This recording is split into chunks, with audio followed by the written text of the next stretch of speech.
The Honorable, the Chief Justice, and the Associate Justices of the Supreme Court of the United States. Oh yes, oh yes, oh yes. All persons having business before the Honorable, the Supreme Court of the United States are admonished to draw near and give their attention, for the court is now sitting. God save the United States and this honorable court. Is counsel for the petitioner present? Counsel is present and ready. Mr. Denning, following your statements yesterday, I reread Chapter 5 of the book Madame Dewberry and the French Revolution. Now, in my opinion, this bedroom scene between Dewberry and King Louis XV, combining as it does every form of sexual perversion with the most intimate and graphic descriptions appertaining thereto, is pure pornography. How do you defend this? Mr. Justice, it's a matter of interpretation. When Madame Dewberry was engaged in these intimacies, she was not concerned with her own sensual pleasure. On the contrary, the entire scene symbolizes her protests against Louis XV's tyrannical rule of the French people. Then why is the Duke of Orleans lying at the foot of the bed? What does he symbolize? He symbolizes the French people lying prostrate at the foot of their monarch. With the Duchess of Longueville in his arms? As the distinguished justices know, two can protest better than one. Now, Mr. Denning, as I recall, by the end of that chapter, there were 27 naked, debauched, drunken people in that room. How do you explain that? As the author himself points out in the introduction, during the 18th century, practically all of the business of state was conducted in the king's bedchamber, while the poor festered in the Paris slums. That's why he called the chapter bread, not copulation.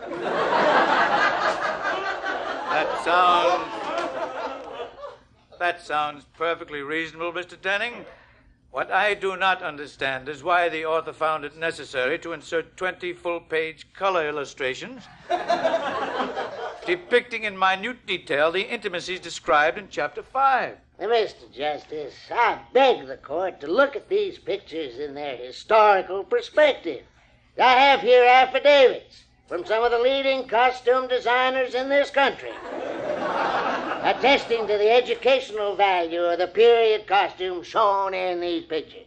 But they're not wearing costumes in these pictures. I refer in particular to their shoes and wigs, which are completely authentic. I call your attention to plate 17, which I now hold in my hand. And notice the delightfully ornate pearl-handled whip, which has caused a considerable stir in the world of fashion. Certainly, there's a great deal to be learned from this book. Mr. Denning, I, for one, am not convinced by your glib explanations. In deference to my learned colleagues, I put it to you that this book is nothing more nor less than a cheap, salacious compendium of obscenity disguised as history. Well, then, Your Honor, I must cite you a precedent. Your own verdict in the case of Massachusetts versus Fanny Hill, in which you all agreed that this book had redeeming social values and therefore was not obscene. Now, off the record, just between us, that's a dirty book. Dirty, dirty. Dirty. Now, our book has been endorsed by all our foremost writers. Harold Robbins, Jacqueline Suzanne, Leonard Lyne. Well, Mr. Denning, allow me, if you will, to read some of your advertising for Madame Dewberry and the French Revolution, and I quote, "If you thrilled to the Tropic of Cancer, if you were aroused by Fanny Hill, if you were intoxicated by the headiness of Candy, then you will tingle with rapture as unspeakable sensations engulf you." Oh, come now. You call that proper advertising for a historical document? If Your Honor, please, you took that out of context. Now, if you'll allow me to read the rest of the sentence, quote, "You will tingle with rapture as unspeakable sensations engulf you when you read this scholarly treatise detailing the socio-political contributions of Madame du Barry toward 18th century French philosophy," unquote. Thank you, Mr. Denning. If there are no further questions, we will take this case under advisement. Next case, please. The state of Indiana versus the topless girls softball team of Fort Wayne.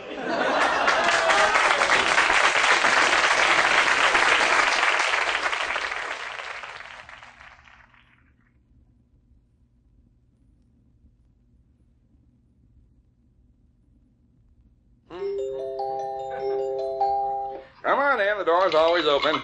I ain't just in time for a martini yet.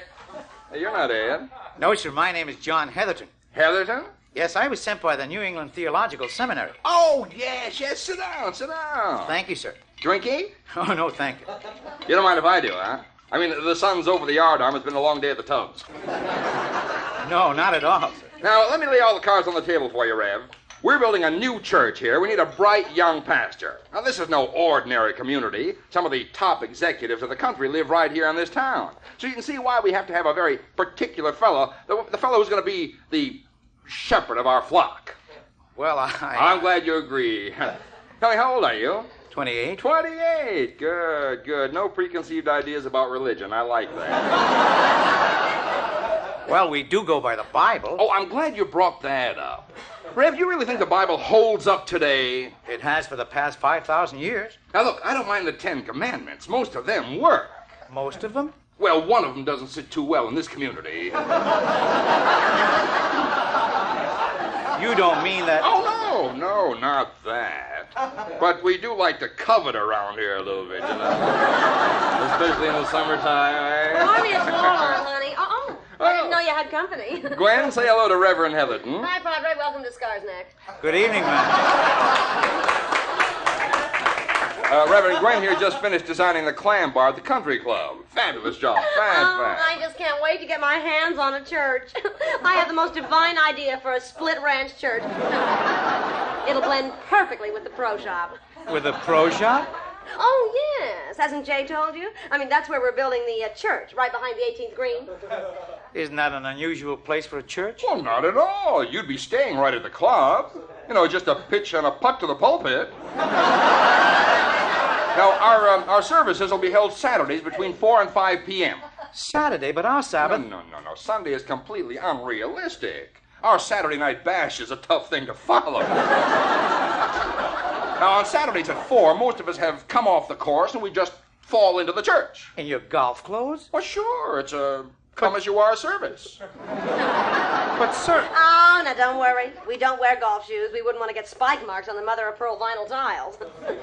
What mother of pearl? It's the first thing you step on when you step through the swinging doors. Swinging doors in a church? I thought you'd like that, Padre. Now, the conversational groupings will be spread... Oh, wait a minute. Now, I'm not old-fashioned, but a church has to have dignity. When I preach a sermon... Oh, no preaching. Our members know what they're doing. And no sermons. Comes church time, we're looking for a little fun talk. Fun talk in a church? Well, I don't mean fun. But surely you will concede that we could use a note of optimism today. Oh, I couldn't agree more. Personally, I'd love to hear you say a few words on the brighter side of alcoholism. Yes, Reverend, and you can offer a prayer for enlightened leadership in the unions. And then, just before the jazz trio kicks off, you can make a fervent plea for our new membership drive. What jazz trio? Well, you can't use a pipe organ to back up a sing-along. A sing-along? Come on, you know. Rock of Ages. Clap for me. Come on, Gwenny. Let me hide myself in thee.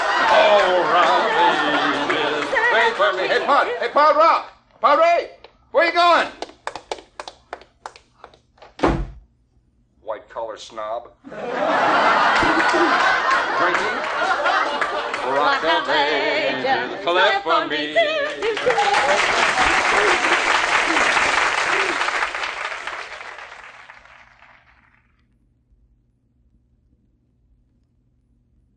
right, close the door.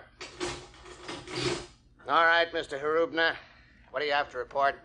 Are you sure we can talk here? Absolutely. This is the best maximum security room here at the CIA.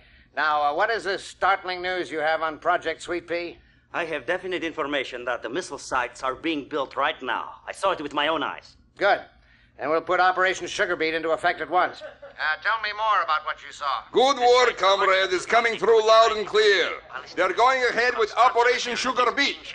Call Moscow immediately. Tell them to activate Operation Caviar. The Kremlin will be very happy to You hear hear this. that, Fritz? They are going to start Operation Caviar. Call Berlin immediately and tell them to activate Operation Strudel. Just like old times, Fritz. Sacré bleu! Opération Strudel! Call Paris tout de suite! Tell them we are ready for Operation Éclair! We are very lucky, Pierre!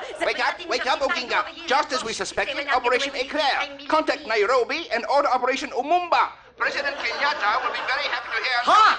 Operation Wumba! A long time I've waited. Finally paid off. Warrior Peking!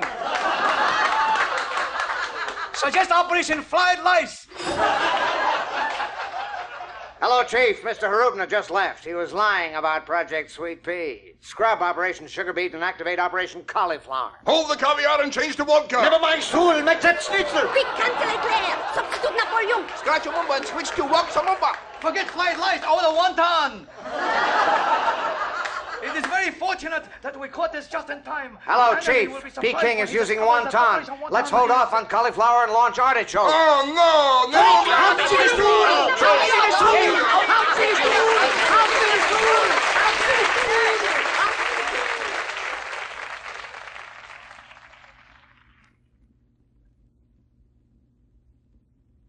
Good evening.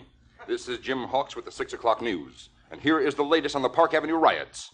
The rioting, which erupted early this morning as a result of last month's city edict banning all dogs from Park Avenue,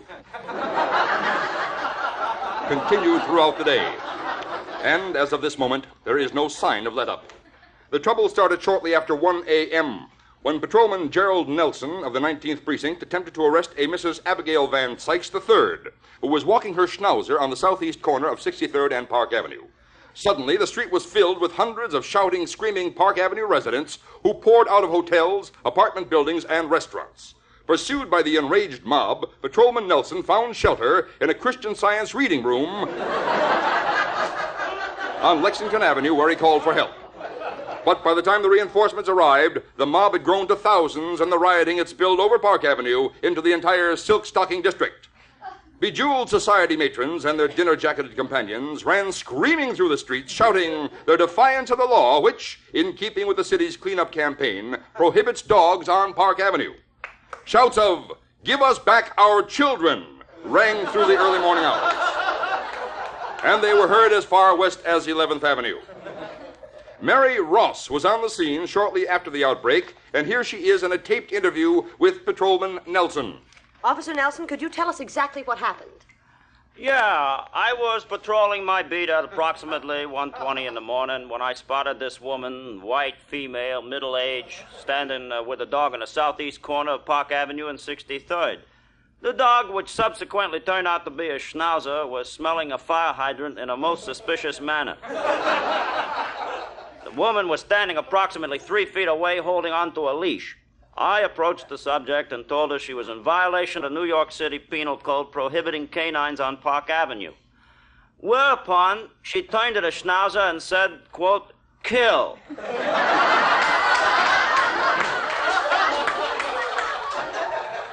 The dog halted what he was doing and sunk his teeth into my right calf. Whereupon, precipitately and without warning, a whole horde of people came out of nowhere and began to beat me. Why didn't you defend yourself? There are 2 reasons. One, we of the 19th Precinct are not allowed to fire our guns on Park Avenue after 10 o'clock at night. I mean, those people got to get their sleep, you know what I mean? 2, there's nothing in the training manual about using a nightstick on bejeweled society matrons and their dinner-jacketed companions. The big question tonight is, how could this have happened in a city like New York, so suddenly and without warning? Why weren't the authorities prepared? Were there any warning signals? For some of these answers to these questions, let's go now to the famous Empire Room of the Waldorf Astoria. This is Eric Marshall, and I'm standing with Pierre Chabrolais, Maitre d' of the Empire Room. Mr. Chabrolais, did you have any idea that this riot would break out? I certainly did. I knew this was going to happen 3 weeks ago. I tried to warn the authorities, but no one would listen to me. What led you to believe trouble was brewing? For the past 3 weeks, my best customers drink nothing but ginger ale. What does that mean? Well, normally, every night, all my customers get, lush to the gills. They drink, they get happy, they fight, they make up, they drink some more, they pass out. Very congenial. But since that dog law was passed, they just sit there drinking ginger ale. Dead sober. Oh, they were in an ugly mood. I could see this explosion coming. Thank you, Mr. Chabrolais. By 5 a.m, damage in the area had been estimated as high as $1 million. While the police stood helplessly by, residents peppered the streets with homemade champagne cocktails and king-size brandy snifters.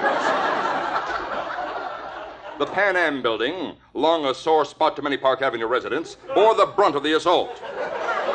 The building's facade was spattered by thousands of jars of beluga caviar, which were hurled at full gallop by the elite 69th Regiment Armory Polo Team. Roving gangs of playboy toughs stripped all the doormen of their uniforms and sent them screaming into the subways in their underwear. Keith Funston, president of the New York Stock Exchange, attempted to calm the crowds, but was hooted down with shouts of "Traitor" and "Uncle Tom."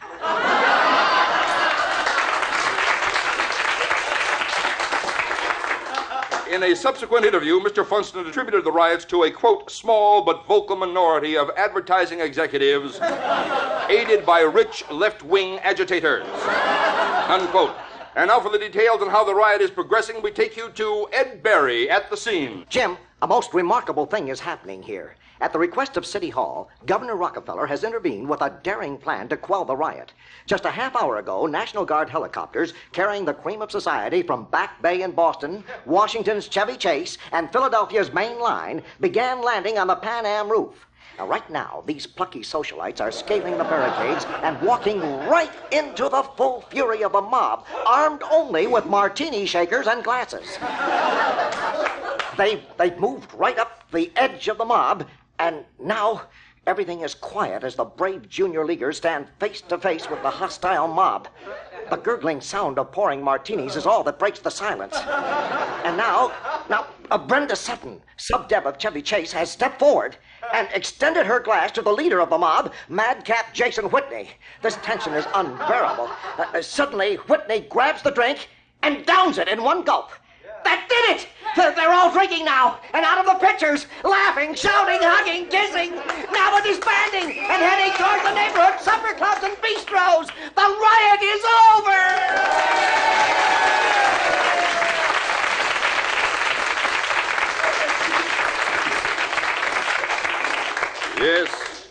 Yes, the riot is over.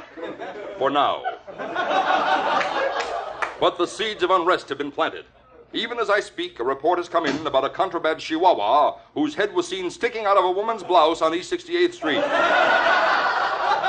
The management of this station, fully aware that the general public must be protected while walking the city gutters, offers the following compromise solution. Dogs should be permitted to walk the streets again, provided their owners follow them with a little pail and shovel.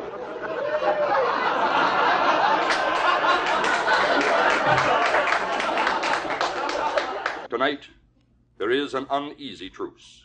But the long, hot, dry summer is yet to come. Thank you, and good night.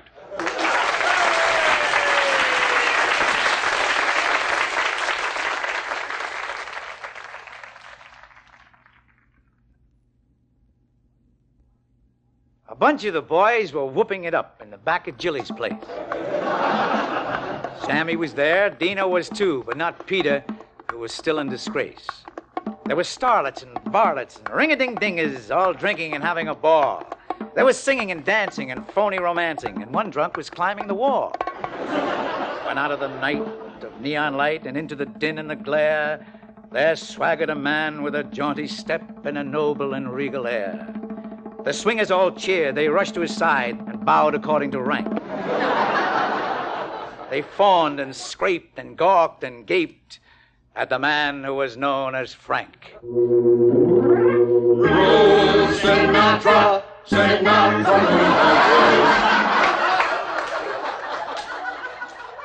100 eyes then searched his face, anxious to know his mood. Should they laugh or cry, spit or sigh? They were waiting to be cued. The master turned his haughty gaze upon his loyal throng. His face showed no emotion as he stared very hard and long.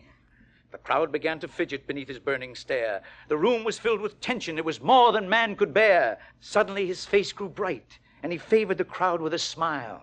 "Let's all get juiced and swing," he cried, in his own inimitable style. Joy to the world, the king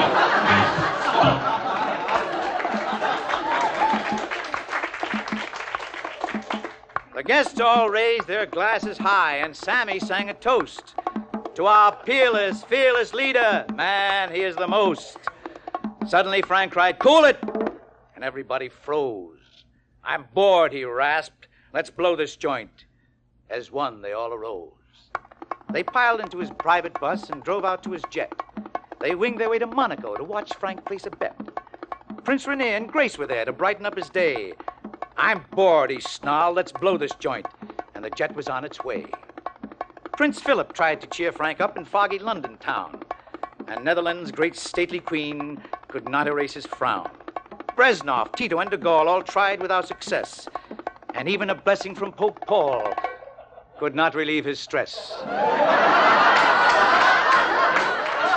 They chartered a private yacht one day in an effort to make him smile, but Frank grew worse. He was short and terse, and his temper grew more vile.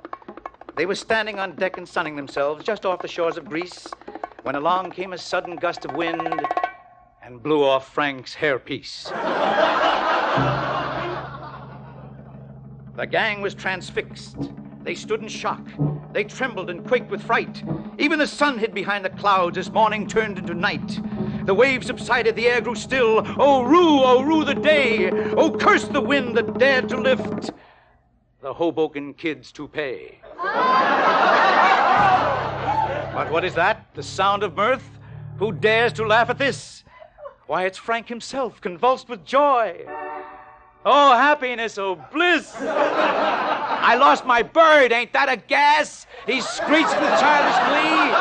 Let's blow this boat, go back to Chili's. The drinks are all on me. Hallelujah, hallelujah, hallelujah.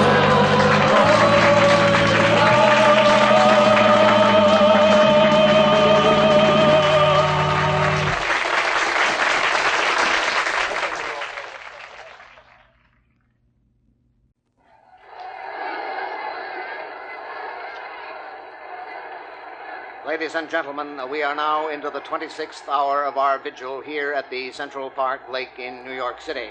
While we're waiting for Mayor Lindsay to show up, let me just recap for you the startling events that have thrown this city into a panic. At exactly 1:52 yesterday afternoon, a B-52 Air Force bomber was reported flying over the city. At 1:53, an object described as long and cylindrical fell from the skies. Witnesses report that the object initially hit the top of the Huntington Hartford Museum, caromed off the Hotel Plaza marquee, and bounced clear across Central Park South onto the head of the statue of General Sherman, and dropped into the Central Park Lake, where it immediately sank out of sight. Miraculously, there have been no reported casualties. But right now, let me try to describe the situation at Lakeside. The grounds are teeming with official figures. There must be at least 100,000 people covering every available inch of space, waiting to see what happens next. The lake itself has been cordoned off by 1,000 armed paratroopers and is a beehive of activity. I see dozens of small Navy craft loaded with electronic equipment skimming across the lake, and at least 30 Navy frogmen bobbing up and down. But right now, Barbara Fish has something for us. Let's go to Barbara now. Right, Jim. Ladies and gentlemen, I'm standing here with Lieutenant General Simmons of the United States Air Corps. General, there have been lots of rumors saying that the object resting on the bottom of the lake is a nuclear device. Oh, Barbara, there's no truth in that at all. No, Barbara, that is no nuke. But something is down there. What is it? Well, what makes you so sure there's something down there, Barbara? Well, sir, there are 1,000 paratroopers out there. Well, I'm Air Force, Barbara. I mean, if the paratroopers want to conduct maneuvers on Central Park, well, that's up to them. Well, then, what are you doing here? I like to watch. General, is there any danger of radioactivity from that object down there?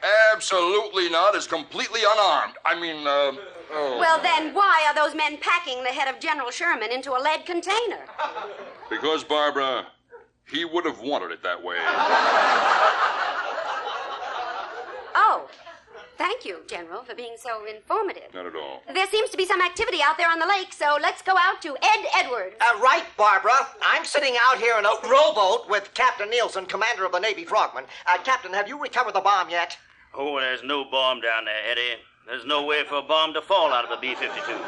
Then you admit something did fall out of a B-52. Absolutely. The Navy believes that there should be no secrets between the military and the public. That was a lunchbox that fell out of A 12-foot lunchbox? Well, you got 8 hungry men up there, fella. This is Jim Crankshaft back at Lake Central, and I see there's a tremendous commotion going on where the Army engineers are constructing a heavy-duty ramp from 59th Street right down to the lake. Alan Bash is right in the center of it, so take it away, Alan. Thank you, Jim. We seem to be having a little altercation here between the Army and the Park Commissioner. We have to build this ramp, Commissioner. I keep telling you there's a hot bomb down there. And I keep telling you, Major, that sign says keep off the grass. But there's no other way of getting a drench from the sidewalk to the lake unless we build this ramp. You happen to be in a New York City park. And if there's any building to be done, it will be done by Park Department employees. You mean those clowns walking around with those sticks spearing papers? What the hell do they know about construction? And that's the way it stands down here, so now back to Lake Central. This is Lake Central, and we're going to try to get some opinions from some of the bystanders here. You, sir, what do you think of this whole thing? Oh, I was here first. I was the first one here, you know. I've been here 26 hours. Yes, do you feel that there's a nuclear device out there? I was first in line for a 52 World Series at Yankee Stadium. 3 days on the sidewalk. 3 days. Yeah. Do you believe that there's any danger of radioactivity? The old Met. I beg your pardon? I was the first in line closing night at the Metropolitan Opera House. Oh, yes. Well, 6 days in a pub tent. Thank you very much, sir. Rudolph Bingham self-saved me coffee. Thank you very much. A little bald. Will you shut a up? sweetheart of a guy. Little like By the way, madam, what do you think of this emergency? Oh, I think it's wonderful. Wonderful? Yeah, it takes a thing like this to bring out the real goodness deep down inside people. What do you mean by that? Well, you remember the blackout? How it brought everybody together? The whole city was like one big community candle. I tell you, if there were more emergencies in this city, there'd be less drug addicts. Thank you, madam. Thank you. Thank you very much. And now I see some activity back at the ramp site, so let's go back to Alan Bash. Well, Jim, all construction seems to have stopped here as a result of this altercation. I tell you, Morgan, this is park property, and only my park employees are going to build this ramp. Your men don't pick up a hammer. This is a union town. And if there's any building to be done, it'll be done by the Construction Labor Union Local 82. But there's a hot bomb down there. The whole city's in peril. First things first. Nobody lays a plank unless it's a union man. For 25 years, we've been struggling to figure out this union. Well, Jim, there's still deadlock down here, so back to you. Well, folks, things are starting to buzz out here. This whole place has taken on a festive atmosphere as the show folk are beginning to arrive. There's Sammy Davis, Jr. He's smiling, waving at the crowd, and signing autographs for General Simmons and Captain Nielsen. Here comes Cleveland Dahmer with a duck under his arm. This is disgraceful. What has happened to these ducks is positively inhuman. Hear that? This is a nervous duck. Why can't they leave these animals alone? This is a duck sanctuary, a place where these little ducks can swim out their lives in peace. Hear that? This is a radioactive duck. That's an abnormal quack. This duck is disturbed. I want this park cleared. I want everybody out, out, out. Leave these ducks in peace. I'm taking this case to the ASPCA. And if that doesn't work, I'm going right to the top. Walt Disney. I see that the dredging equipment has arrived at the ramp site, but I don't see any ramp, so let's go back to the ramp site. We shall overcome. We shall overcome. Look here, Pointside, I told you a dozen times, this is an integrated union. So you get those people out of here and let us go on with this work. There's a hot bomb down there. And you've got a hot potato up here. As representative of the NAACP, I must point out to you that before any more work is done on this ramp, we must have visible proof that this union is integrated. Okay, you want proof? Bill! Where's our Negro? Get him out here and show him the right side!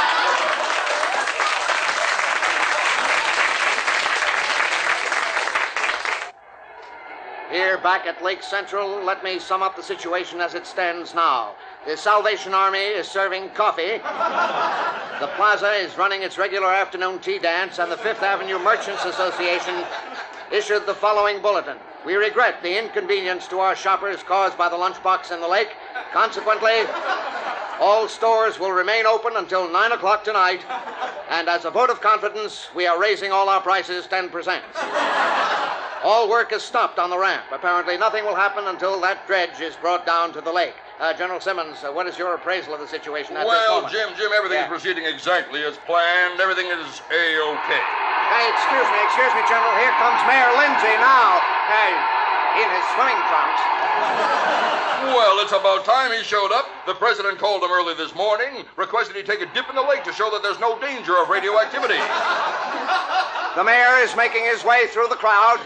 He's climbing up onto a 12-foot rock. He takes his position, and there he goes, a beautiful 1.5 twisting gainer.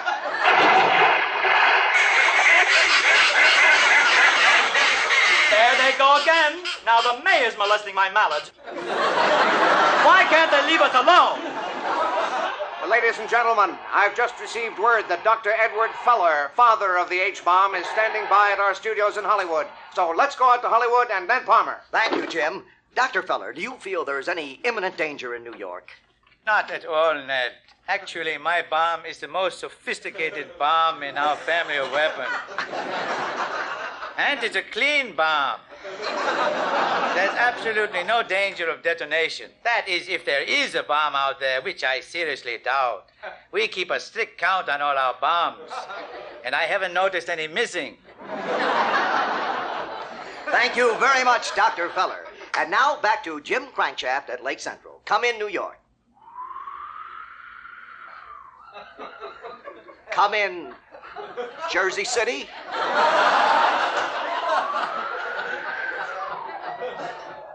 Come in, Boston. We seem to be having transmission difficulties, so back to our regularly scheduled program.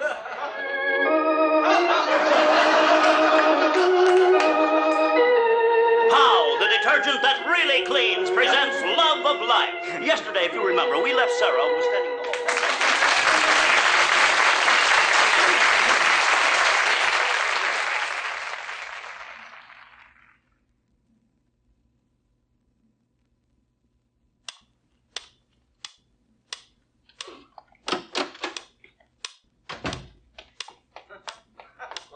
May I have your attention, please? On behalf of Dr. William Martyrs, American University at St. Louis, and myself, I am Mrs. Jackson. Allow me to welcome you here to our laboratory, where we are conducting our experiments in the human sexual response. I'm now going to pair you up into teams, one male and one female to a team. Now, we have found that it is best not to use proper names, so we will identify all of you participants by letters. Miss G. Yes? This is your partner, Mr. B. You are team number 2. How do you do, Miss G? I was sort of hoping we'd be teamed up. Please, Mr. B, no personal remarks. These are scientific experiments. There'll be no mental or physical stimulation until you are in the testing area. Sorry? Mr. Z, this is Miss Y. You are team 3. Miss Y, this is an honor and a privilege. It's my privilege, Mr. Z. Miss P, meet Mr. Q. You're team 4. I'm very pleased. Yes, well, Buster. Look, Mrs. Jackson, when do I get paid, huh? Directly after the experiment at the cashier's window. Honey. In my business, I get paid in advance. Miss P, if it weren't for your special aptitudes, you would be dropped immediately.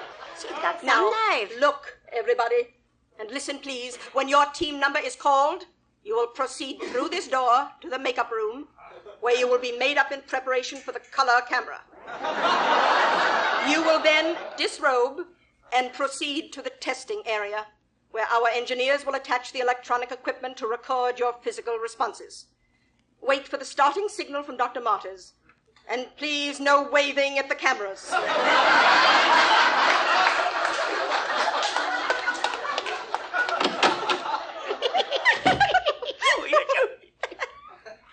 Are you scared, Miss G?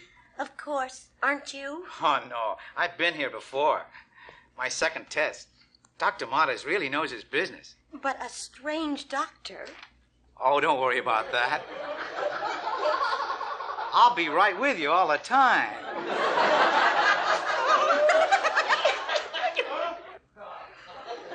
Gee, isn't this exciting, Miss P? Are you for real?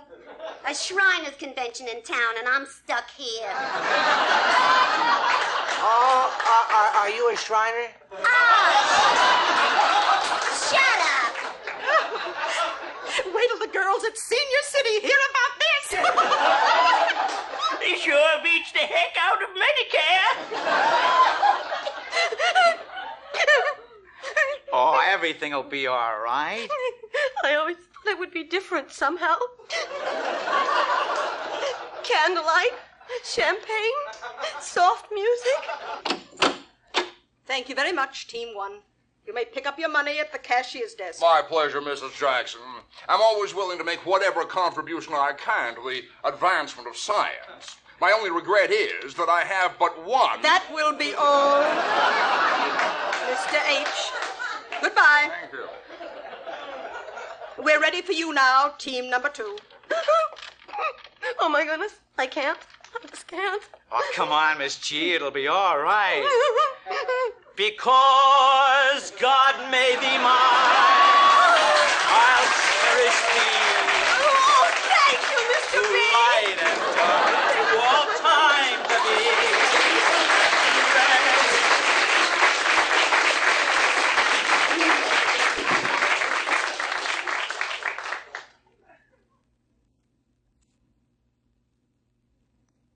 And George, did you hear the way they applauded and cheered when I said, and if I am elected, the sovereign state of Alabama will take its rightful place in the sisterhood of states?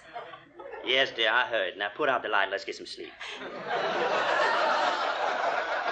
Night, darling. Night, Lily. George, Yes.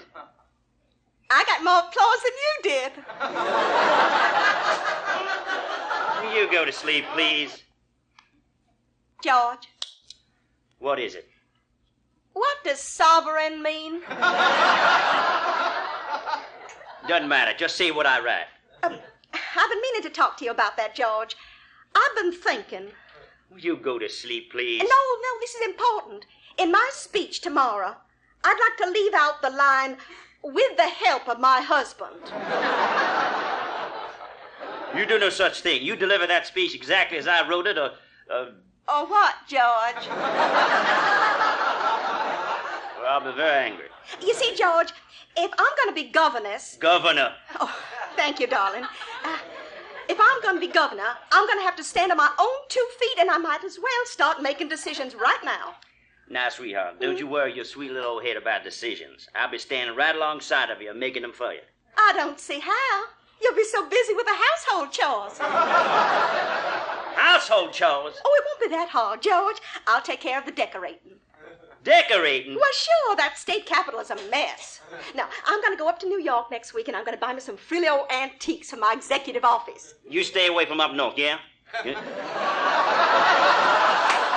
welcome aboard. Oh, George, I'm glad you brought that up. You know, I'd like to get invited to all those smart parties up there like Jackie and Linda Bird do. So I'm going to change one little old plank in your platform. What's that? I'm going to come out in favor of integration. Are you out of your cotton-picking mind? You realize... George, honey, if I come out for integration, I can get all those celebrities to come down here and entertain for us. Or we'll have bigger shows here than they had in Selma. Well, sure, we'll get Gregory Peck and Henry Fonda and Lauren Bacall and Marlon Brando. Now, you're going to do as I say, yeah? You're going to serve out your 4 years, and I'll make all the decisions. And then in 1970, I'll run again and take my rightful place as governor of this here state. Oh, I'm sorry to hear that, George. Sorry? Well, I was hoping you'd be my campaign manager in 1970. Night.